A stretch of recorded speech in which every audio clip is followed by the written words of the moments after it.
adanya kewajiban penyertaan pembiayaan dengan asuransi yang tidak memenuhi standar syariah. Kan setiap ada kredit itu kan ada asuransi, asuransi disertai dengan asuransi macam-macam lah bukan. Nah, kadang-kadang asuransi itu tidak memenuhi standar syariah. Jadi sudah mutamah kela tu tubuh mutamah lung tu payah. Kono Aceh. Yang nyo macam masalah, kamu nama tu asuransi, kamu ganteng asuransi, wateta periksa asuransinya, hinampi, nah catatan-catatan yang harus disyariahkan.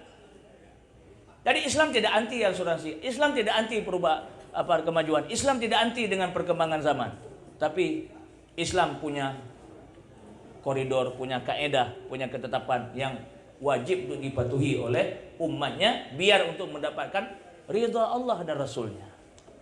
Kalau tidak, ya seperti selama ini Pak, ekonomi kita susah, semuanya mutak uyak sebagainya. Barangkali berkat kaki cok oleh Allah. Berkat kaki cok, bahkan karena tanyongkan lidah tu koridor. Kemudian yang terakhir, ya, yang menjadi persoalan dalam setiap pembiayaan itu adalah adanya transfer seluruh resiko terhadap yang terjadi pada objek pembiayaan kepada nasabah selaku penyewa. Resiko menyewa bank haitim resiko. Lagi mah pura-pura 6 duri. Ya. Setiap resiko nasabah dan jelek-jelek begini Pak, saya pernah jadi ketua DPS, Dewan Pengawas Syariah. Dia salah satu bank syariah. Jangan saya sebut namanya. Saya diajak, kami dites oleh orang BI Jakarta dites. Saya jadi ketua DPS, ditanya oleh orang BI, apa misi-misi Bapak kalau Bapak jadi Ustaz dia bilang, apa Ustaz, lu mau jauh je gerupang-gerupung. Tahu je. Langsung diteken. Sudah diangkat ketua DPS saya, Pak. Digaji enggak? Digaji, tapi lebih banyak gaji Bang Muslim. Iya. Jalan 1 tahun. Terus saya bilang karena di pertama komitmen dengan bank, tolong tunggu lihat mana salah kami, tolong perbaiki biar kita jangan melenceng dari koridor syariah. Baik, siap kan? Siap.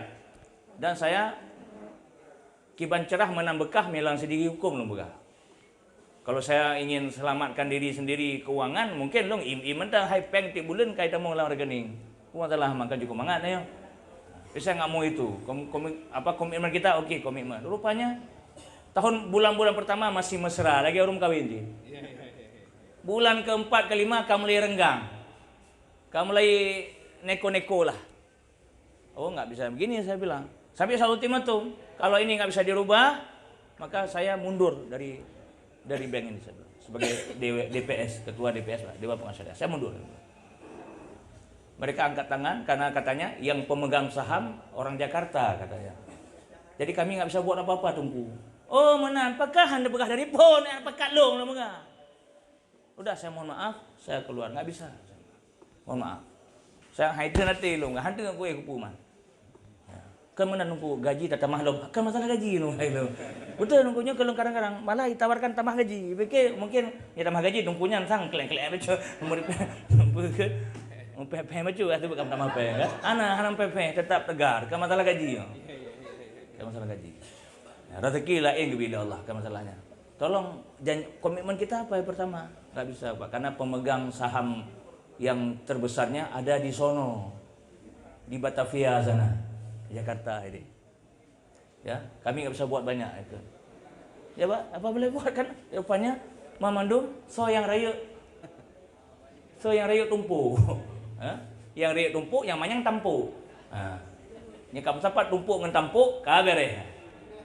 Apa boleh buat Pak? Ya udah, mereka pun nggak bisa saya salahkan karena mereka memang bekerja atas under umbrella orang lain.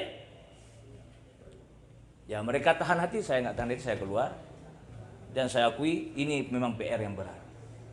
Tapi saya teringat guru saya mengatakan begini, satu kaidah mungkin kita sudah hafal semua. Ini palingnya itu tungku mendung kan? Ya bahkan mungkin guru-guru saya semua. Mala yudraku kulluh, la yutraku kulluh. Sesuatu yang belum kita dapatkan semua, jangan kita buang semua. Hari ini sudah ada bank syariah. Mari kita pertahankan. Di mana kekurangan kita perbaiki. Bukan dengan saya bilang nih ada 7 kekurangan malam ini, ayo besok kita bakar semua BSI. Bukan. Bahkan ayo besok kita tingkatkan lagi BSI itu menjadi lebih baik.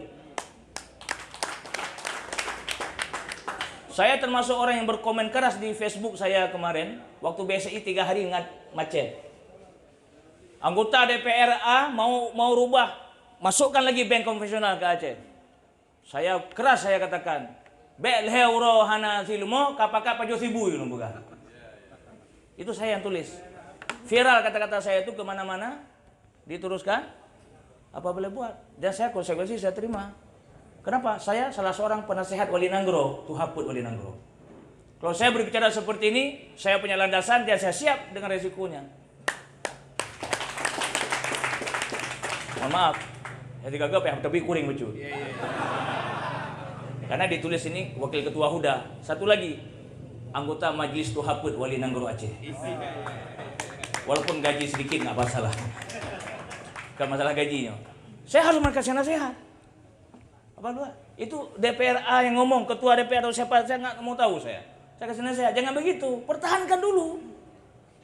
Pelehuro kang ada karena sistem tahap apa mamanya tadi hack sama orang, kah pakat lom. Kah pegah, you pilih surga neraka ba urang. Ku pilih surga neraka, hanjut namun neraka namun surga. Cuma lang surganya nya kunci hana bereh lom. Kunci surganya hana bereh lom, na 7 buah kunci kalau napa oh. Nyata perbaiki. Itu maksudnya, jangan pakai surga-surga pitut. Mohon maaf Pak, ya kita bilang ini bukan saya cari muka sama BSI, saya nggak kenal siapapun nih. Cuma Pak Saiful cuma bilang pernah ikut kajian saya di Masjid Raya Langsa. Ditanya saya masih aktif nggak lagi, saya bilang. Saya sudah kembali ke kampung halaman saya di Sungai Pau, saya ngurus masjid kecil di kampung saya. Masjid Raya itu urusan orang raya-raya, saya orang kecil, saya bilang. Ya beliau mungkin, ya kan setiap malam Sabtu saya buat kajian di Masjid Raya, mungkin beliau ada ikut karena dengar-dengar. Mungkin ya Pak Saiful. Jadi beliau ngaku sendiri, saya nggak tahu. Saya mau bilang bahwa dalam hal seperti ini, ya, kita ingin merubah satu keadaan yang lebih baik. Kadang-kadang ada hal yang pahit harus kita pertahankan. Banyak bahkan di Tungku Dayah menyerang saya. Mengatakannya BSI kan bui sih. Kan lemau ya. Nanya bagaimana nunggu? Nya punya tungku lengan haba ke begah, jadi kan kiban nak pegat nanggro. Ya mana? Oke, kita akui banyak kekurangan masih. Tapi bukan berarti kita harus apa namanya? Ketika bercermin muka jelek, kaca dipecahkan, kaca dibelah. Wah dia tak mengkaca muka jelek, ayo kita tamong salon. Ya kan? Di permak becuknya pada kaca, oh maka ganteng bang, Muslim ganteng selalu ya. Ya, mana lagi lu yang hitam becuk kan tamang selalu kan ganteng lah becuk tu. Tapi mak dah ganteng tak tumbuk kaca. Ni model mono prinsip pemimpin di Aceh, maju Acehnya.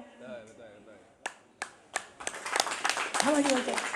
Untuk apa kita gaungkan syariat Islam? Kita memperjuangkan ekonomi syariah, malah ada yang mengganggu, merisaukan, bahkan pakar-pakar bahkan. Tapi alhamdulillah saya lihat semua ulama dayah yang katakanlah yang karismatik bersatu, bahkan ulama-ulama kampus, guru-guru saya, para profesor juga bersatu. Mereka tidak, Aceh tetap ekonomi satu. Artinya sistem keuangan, lembaga keuangan syariah wajib dipertahankan di Aceh dan jangan undang yang non syariah ke Aceh. Kalau hari ini kita dapat kabar berita bahwa termasuk 10 besar dunia ya, apa Pak? 10 besar. Apa tadi? Nomor 6 tadi ya? Nomor 6 di Indonesia. 10 besar dunia. Yang pegah bawa ya pakai Panjang Sibu ilongnya. 10 besar dunia sudah keuangan. Kita kuatkan sistem syariah internasional bahkan. Dan Aceh sponsor utama. Aceh menjadi garda terdepan. Bagaimana Aceh ada di ujung Sumatera, ujung Rincung, Pulau Sumatera. Di depan kan Aceh selalu, kan gini kan di Pulau Sumatera kan Aceh di ujung kali kan? Iya, betul. Ikan filosofi itu. Berarti Aceh memang pendobrak. Dari sejak zaman Iskandar Muda sampai hari ini Aceh menjadi pendobrak untuk perubahan kepada yang lebih baik. Amin ya rabbal alamin. Demikian dari saya. Assalamualaikum warahmatullahi wabarakatuh.